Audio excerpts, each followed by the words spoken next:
Simula ngayong buwan, dapat swelduhan na at hindi dekomisyon ang mga driver at konduktor ng bus. Alinsunod po yan sa utos ng Department of Labor and Employment para mabawasan ang libu-libong aksidente ng mga bus kada taon.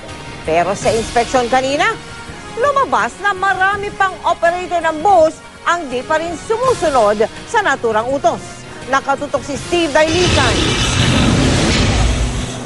Hindi na nailabas ng buhay ang driver ng nagliyag na kotseng ito sa EDSA Santolan nang maaksidente noong 2008. Nadamay ang kotse sa karerahan ng dalawang bus para raw makauna sa pasahero.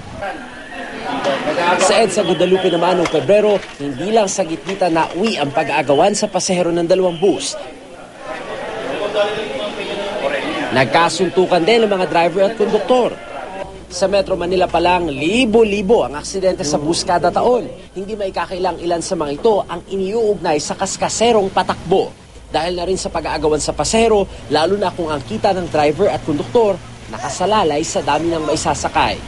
Kanina nagsani puwersa ang DOLE, LTFRB at MMDA sa pag-inspeksyon sa garaheng ito sa Novaliches, Quezon City. Dito nakilala namin si William Senina, mahigit isang dekadang driver at konduktor. Madalas, inaabot daw ng 18 oras ang biyahe nila para kumita ng sapat. Pagod at puyat ang kalaban. Kaya magandang balita raw sana ang kautusan ng DOLE na nagbibigay ng fixed salary sa kanila. Inintay nga po namin sino ba ng mga ayaw na nasa minimum na, saka hindi pa hirap masyado ang katawan, saka ang puyat, pagod, may iwasan. Nasa tamang oras ng biyahe. Kasi tamang sweldo rin. Tamang sweldo rin.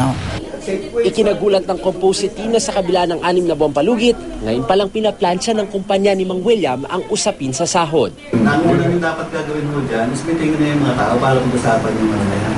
At lahat nyo doon kung ano ang ma-offer mo sa kanila na ito yung bagong batas, so dapat mayroong fixed salary, tapos yung sobra doon, yung deform of incentive, Gate ng operator, di raw basta-basta ang pagpapatupad ng order. Baka raw ang kumpanyang mapilayan bilang sakita, kundi mismo sa mga tauhan. Ang problema po namin, hindi namin makukomply yung gano'n na 8 hours kasi kulang nga kami sa driver.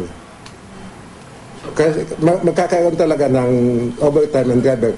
Lalampas naman po doon sa 12 hours, lalampas naman po doon pag may traffic ang isang bus. Sabi ng DOLE, di raw dapat mangamba mga driver at konduktor. May 400 hanggang 700 pisong sweldo kada araw daw ang katumbas ng kanilang 8 hanggang 12 oras na pagtatrabaho. Hindi nasunod ng mga bus company. They are in violation of the minimum wage law. Ibig sabihin yan, mababayaran natin sila. Bukod dyan, meron pang wage-related benefits, incentives at dapat may SSS at PhilHealth benefits din ng drivers at mga konduktor. Makikita natin to sa mga CCTVs at mga report ng ating mga field personnel. Makikita din natin to sa MARAS, yung sa Metro Manila Accident Report Analysis System natin. Titingnan natin kung bababa yung accident rate involving buses.